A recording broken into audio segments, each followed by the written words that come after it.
यहाँ पर अगर मैं ईथर के क्लासिफिकेशन को सीधा लेकर के बात करता हूँ तो ईथर को हम दो क्लासेस में डिवाइड करते आए हैं। एक हमारे पास होते थे सिमेट्रिकल ईथर और दूसरे हमारे पास होते थे अनसिमेट्रिकल ईथर। ईथर का जो जनरल फॉर्मूला है दैट इज़ ROR। ईथर का general formula ROR, where R stands for the alkyl group. अब दोनों तरफ मैंने R ग्रुप लिया, इसका मतलब मैंने एल्काइल ईथर की बात करी है।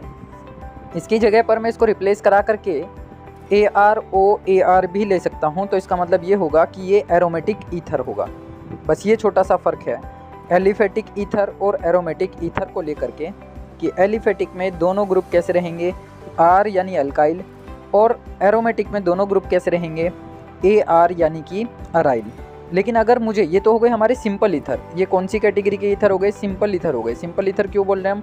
क्योंकि इसमें one kind of group present है, केवल या तो अल्काइल ग्रुप प्रेजेंट है या अराइल ग्रुप प्रेजेंट है।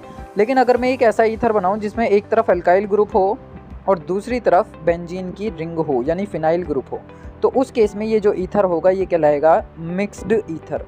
इसको हम बोलेंगे मिक्स्ड ईथर। तो basically ethers can be classified into two classes. Number 1 is simplest ether या simple ether and the number 2 is mixed ether. उसको हम कंबाइनली बोलते हैं क्योंकि उसके अंदर दोनों ही ग्रुप प्रेजेंट होते हैं। तो कुछ बेसिक एग्जांपल्स यहाँ पर हमने ले लिए कि जब ऑक्सीजन के साथ एक बार अल्काइल ग्रुप कनेक्टेड होंगे या फिर एक बार अराइल ग्रुप कनेक्टेड होंगे, या एक तरफ R की जगह AR होगा और दूसरी तरफ R ही रहेगा। तो सिंपल और मिक्स्ड के लिए हमने एग्जांपल लिया कि सपोज ये जो R ग्रुप है इसको मैंने डिफाइन किया CH3CH2 से, तो ये भी सिंपल सेम है बिल्कुल।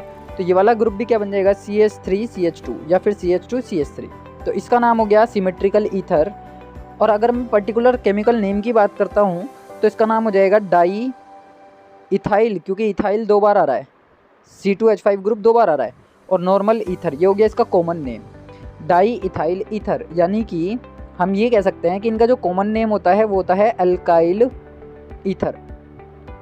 अब अल्काइल ईथर में डिपेंड करेगा कि सेम ग्रुप 2 बार आ रहा है तो हम उसके आगे डाई लगा देंगे, लेकिन अगर एक ग्रुप छोटा है और एक ग्रुप बड़ा है तो उसमें अल्फ़ाबेटिकली नाम लिया जाता है। तो हम इसको क्या नाम देंगे?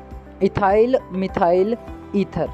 अल्फ़ाबेटिकली कॉमन नेम लिया जाएगा अगर, तो ई पहले आता है इथाइल, M बाद में आता है मिथाइल, और ये पूरा क्या है ईथर। तो कॉमन नेम तो इनका कॉमन बहुत सिंपल है कि हमें जब नाम लिखना हो तो हम क्या बताएंगे, या तो सिमेट्रिकल ईथर या फिर अनसिमेट्रिकल ईथर। सिमेट्रिकल होगा तो डाई ट्राई का यूज़ करेंगे क्योंकि 2 बार ग्रुप सेम आ रहा है, तो डाई इथाइल ईथर बना दिया हमने इसका। अगर ये दोनों बार CH3 होता तो मैं इसको डाई मिथाइल ईथर कहता, इसका नाम हो जाता है डाई मिथाइल ईथर क्योंकि इसमें मिथाइल ग्रुप प्रेजेंट है।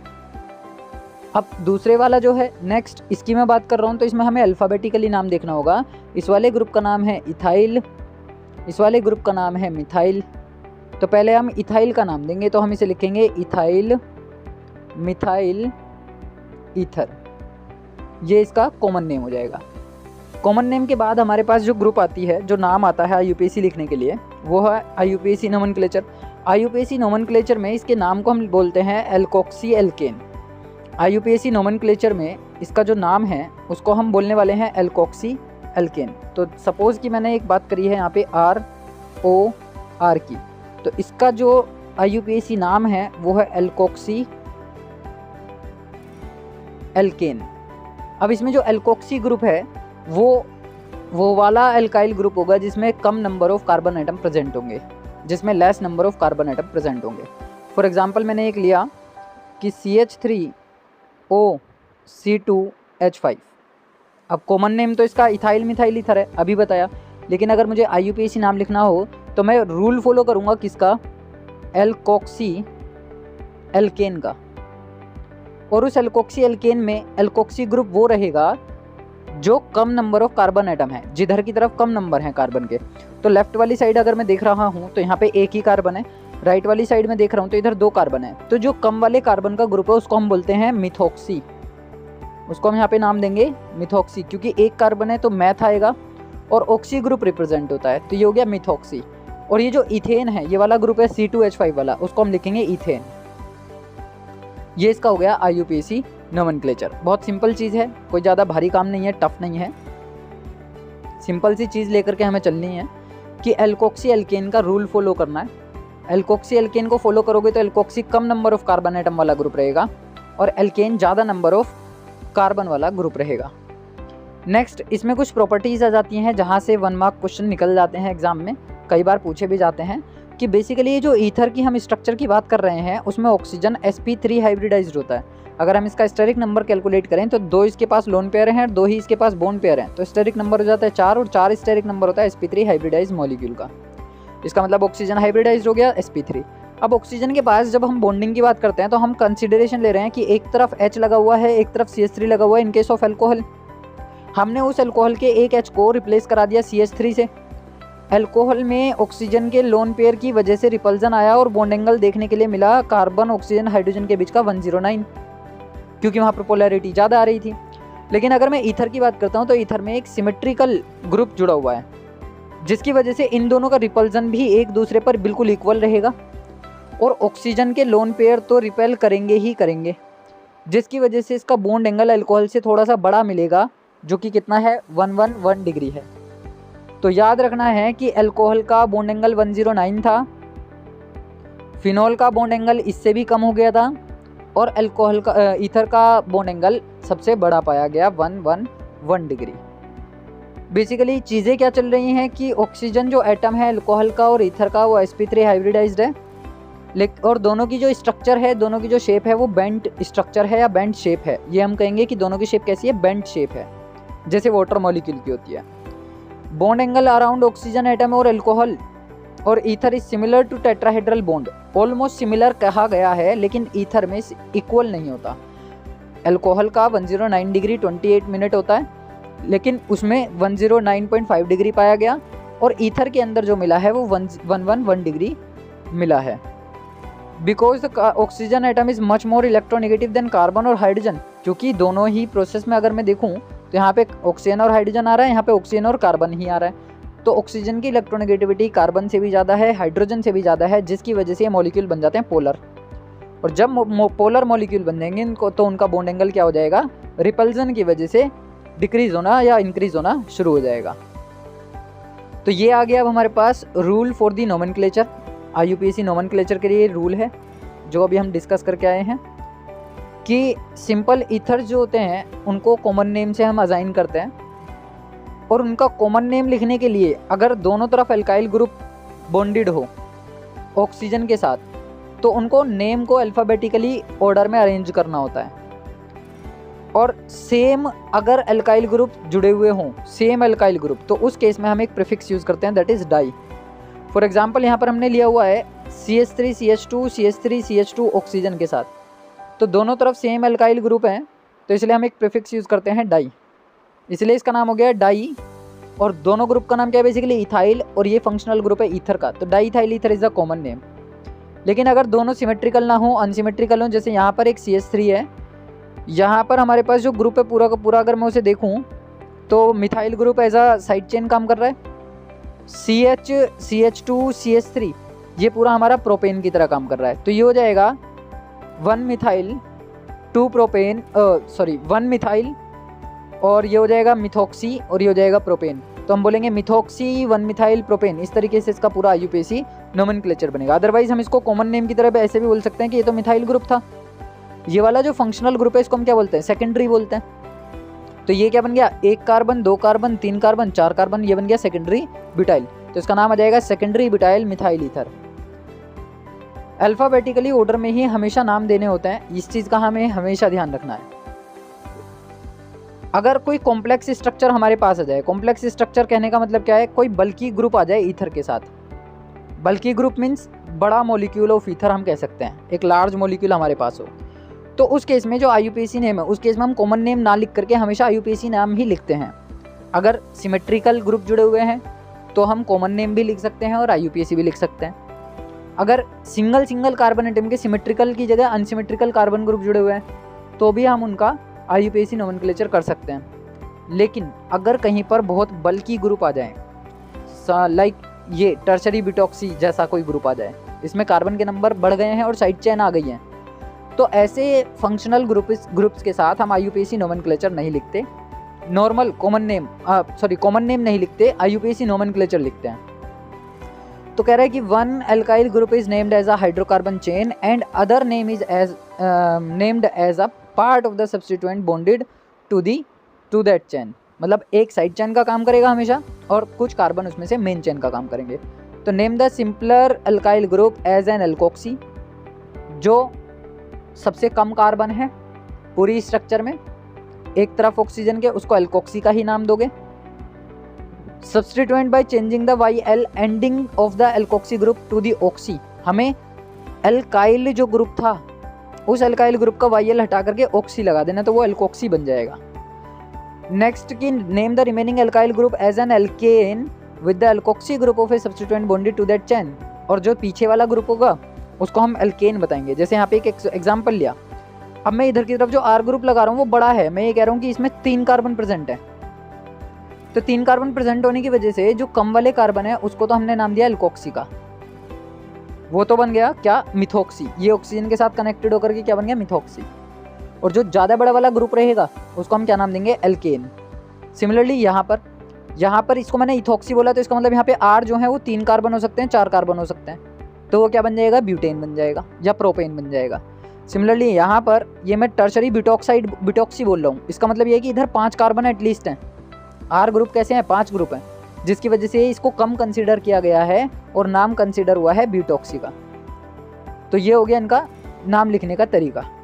नेक्स्ट आ जाती है हमारे पास प्रिपरेशन ऑफ ईथर्स, कि ईथर्स की प्रिपरेशन कैसे की जाएगी, ईथर्स कैसे बनाए जाएंगे। अब जो अल्कोहल्स हमने पढ़े हैं, अल्कोहल्स में हमने एक रिएक्शंस पढ़ी हैं, nucleophilic substitution reactions, NSR reactions या SN रिएक्शंस कह सकते हैं। उसी तरीके से ईथर्स के पास भी सेम प्रोडक्ट होते हैं जो कि अल्कोहल हमें न्यूक्लियोफिलिक सब्स्टिट्यूशन रिएक्शन से दिखाते हैं। तो हम करने क्या वाले हैं कि सबसे पहले हमने एक अल्काइल हैलाइड लिया, उस अल्काइल हैलाइड पर हमने एक न्यूक्लियोफाइल का अटैक कराया। न्यूक्लियोफाइल कौन सी स्पीशीज, जिनके ऊपर नेगेटिव चार्ज होते हैं। न्यूक्लियोफाइल आएगा अपने से कमजोर वाले न्यूक्लियोफाइल को हटाएगा। ब्रोमीन भी एक न्यूक्लियोफाइल ही है क्योंकि इस पर नेगेटिव चार्ज होता है, लेकिन ये वीक होता है as compared to the hydroxide. तो ये सिंगल स्टेप में रिएक्शन करने वाला है। SN2 रिएक्शन कैसी थी, जो सिंगल स्टेप रिएक्शन थी। होगा क्या कि OH आएगा, ब्रोमीन को लात मारेगा और तुरंत बाहर और खुद बना देगा अल्कोहल, इसका मेन प्रोडक्ट बन जाएगा। ऐसे ही अगर मैंने कोई अल्काइल हैलाइड लिया और उसके ऊपर कोई मिथॉक्सी ग्रुप अटैच कराया, ये सब न्यूक्लियोफाइल हैं जो एग्जांपल यहाँ पे दिखाई दे रहे हैं बॉक्स के अंदर। ये स्ट्रॉन्ग है, क्लोरीन वीक है, आएगा लात मारेगा, बाहर करेगा और खुद कनेक्ट हो जाएगा, क्या बन जाएगा, एक ईथर बन जाएगा, जो कि अनसिमेट्रिकल ईथर है, क्योंकि एक तरफ ज़्यादा कार्बन आ रहे हैं, एक तरफ कम कार्बन आ रहा है, या फिर हम मिक्स्ड ईथर कह सकते हैं उसको। फिर मैंने क्या काम करा, इथॉक्सी ग्रुप लिया, ये तो मिथॉक्सी ग्रुप हो गया, मैंने लिया इथॉक्सी ग्रुप। तो इथॉक्सी ग्रुप आएगा और ब्रोमीन को हटाएगा, खुद आकर के सब्स्टिट्यूएंट की तरह काम करना शुरू करेगा, क्या बन जाएगा, एक सिमेट्रिकल ईथर बन जाएगा, क्योंकि ये भी same number of carbon atom को कनेक्ट कर रहा है दोनों साइड। तो अनसिमेट्रिकल ईथर और सिमेट्रिकल ईथर डायरेक्टली किसी भी न्यूक्लियोफिलिक सब्स्टिट्यूशन रिएक्शन में तैयार किए जा सकते हैं। अब प्रिपरेशन के लिए स्पेसिफिक अगर हम करते हैं तो जो बेसिकली ये जो लास्ट की जो 2 रिएक्शन हमने देखी अभी, ये लास्ट की 2 रिएक्शन कहलाती हैं विलियमसन सिंथेसिस। ये दोनों रिएक्शंस जो हमने अभी देखी, जिसमें हमने सिमेट्रिकल और अनसिमेट्रिकल ईथर बनाया, this is known as Williamson ether synthesis. Short note है, नेम रिएक्शन है, एग्जामिनेशन में पूछी जाती है। अगर हम विलियमसन सिंथेसिस को पर्टिकुलरली पूरे के पूरे एक फिनोमिनन के साथ देखें कि किस किस तरीके से रिएक्शन में पार्टिसिपेशन होता है, किस तरीके से काम करती हैं, तो अलग अलग तरीक़ों से अनसिमेट्रिकल ईथर तैयार किए जा सकते हैं, लेकिन उनके लिए केवल एक ही रास्ता हम चूज़ करते हैं, एक ही पाथ को फॉलो करते हैं। क्या कि हमने आइसोप्रोपाइल मिथाइल ईथर देखना है कि वो बनेगा कैसे। हमें ये देखना है कि आइसोप्रोपाइल मिथाइल ईथर कैसे बनेगा। तो हमने क्या किया, मिथॉक्सी ग्रुप का अटैक कराया 2-ब्रोमोप्रोपेन पे। 2-ब्रोमोप्रोपेन पे जब हम अटैक कराएंगे तो ये नेगेटिव चार्ज ऑक्सीजन आएगा और कार्बन के साथ अपना बॉन्ड बनाने की कोशिश करेगा, लेकिन वो कार्बन के साथ बॉन्ड तब बनाएगा जब वो ब्रोमीन अपना इलेक्ट्रॉन लेकर के यहाँ से हट जाएगा। तो होगा क्या कि ब्रोमीन पहले से अपना रास्ता नहीं छोड़ेगा, ना ही ये जा करके उस पर अटैक ब्रोमीन को लात मार के बाहर निकालेगा। होगा ये कि जब ये नेगेटिव ग्रुप इस कार्बन पर पीछे से जाएगा, पीछे की साइड से जाएगा, तो इस वाले बॉन्ड को पीछे से आगे की तरफ धक्का देता चला जाएगा, यानी कि इनकी जो बॉन्ड लेंथ है वो रिपल्जन की वजह से बढ़ जाएगी और CH3O ग्रुप पीछे से कार्बन के साथ बॉन्ड बनाता चला जाएगा। वो बॉन्ड बनाता जाएगा, ये बॉन्ड लेंथ लंबी होती जाएगी, जिसकी वजह से वीक पड़ जाएगा और टूट जाएगा एक टाइम आने पर। इसीलिए इस मैकेनिज्म को हम बोलते हैं SN2 मैकेनिज्म, क्योंकि इसमें इस ग्रुप को कनेक्ट होने के लिए वैलेंसी या वैकेंसी क्रिएट कराने की वेट नहीं करनी पड़ी। ये आया और अपनी जगह खुद बनानी इसने शुरू कर दी। लेकिन SN1 मैकेनिज्म में क्या होता है, पहले एक कार्बोकेटायन तैयार होता है, पहले एक वैकेंसी जनरेट होती है और वो कार्बोकेटायन बनाता है जो कार्बन प्रेजेंट होगा।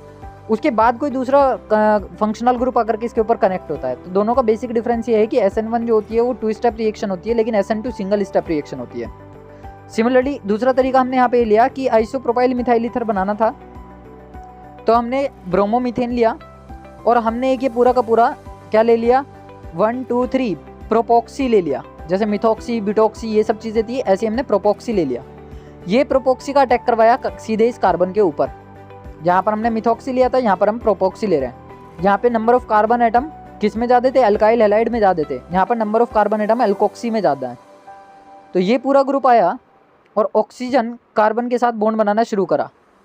उसी टाइम पर जब पीछे से ऑक्सीजन बॉन्ड बना रहा होगा तो कार्बन और ब्रोमीन का बॉन्ड लेंथ बड़ा हो जाएगा और ये कमज़ोर होकर के टूट जाएगा। तो इसलिए दोनों मैकेनिज्म, दोनों जो पाथ होते हैं ये SN2 मैकेनिज्म को फॉलो करते हैं। नेक्स्ट यहाँ से कुछ इंपॉर्टेंट चीज़ें जो निकल के आती हैं कि जो एल्कोक्साइड सोल्ट्स होती हैं, एल्कोक्साइड सोल्ट्स मतलब जिसकी अभी हम बात कर रहे हैं, ये जो ग्रुप हम बना रहे हैं ये बेसिकली ये एल्कोक्साइड सोल्ट है, यानी RONA। Na आ गया तो ये सोल्ट बन गया, मेटल सोल्ट हो गया। Na की जगह मैग्नीशियम हो सकता है, बेरिलियम हो सकता है, बेरियम हो सकता है, कोई भी मेटल हो सकती है, कहने का मीन्स ये है। तो ROM लिख देता हूँ, M डिफाइन करेगा मेटल को। तो ये जो एल्कोक्सी सोल्ट्स होते हैं इनकी ज़रूरत हमें पड़ती है ईथर बनाने में। एक ईथर की प्रिपरेशन करने के लिए हमें क्या चाहिए, एल्कोक्साइड्स चाहिए। कौन से एल्कोक्साइड्स, मेटल के एल्कोक्साइड्स। तो जो एल्कोक्साइड्स होते हैं can be prepared from alcohol. सबसे पहले हम एल्कोक्साइड की प्रिपरेशन करेंगे, जो कि हमने फिनॉल वाली रिएक्शंस में भी कई बार किया कि आप या तो अल्कोहल ले लो या फिनॉल ले लो, उसके ऊपर हमने एक बेस डाल दिया। यहाँ पर जो बेस है वो सोडियम हाइड्राइड है। सोडियम हाइड्राइड जैसे डालोगे तो सोडियम आएगा, हाइड्रोजन को बाहर करेगा, एल्कोक्साइड बना देगा और हाइड्रोजन गैस का इवोल्यूशन हो जाएगा। जब हमारे पास ये काम हो जाए, सोडियम एल्कोक्साइड बन जाए या सोडियम इथोक्साइड बन जाए, तो इस रिएक्शन को हम पहली चीज़ तो क्या बोलने वाले हैं, एसिड बेस रिएक्शन बोलने वाले हैं, क्योंकि ये एसिडिक नेचर का, ये बेसिक नेचर का है। जब एल्कोक्साइड तैयार हो जाएगा तो उस एल्कोक्साइड की रिएक्शन कराई जाएगी आगे अल्काइल हैलाइड्स के साथ या किसी और चीज़ के साथ जो ईथर बनाने में हमारी हेल्प करेगा।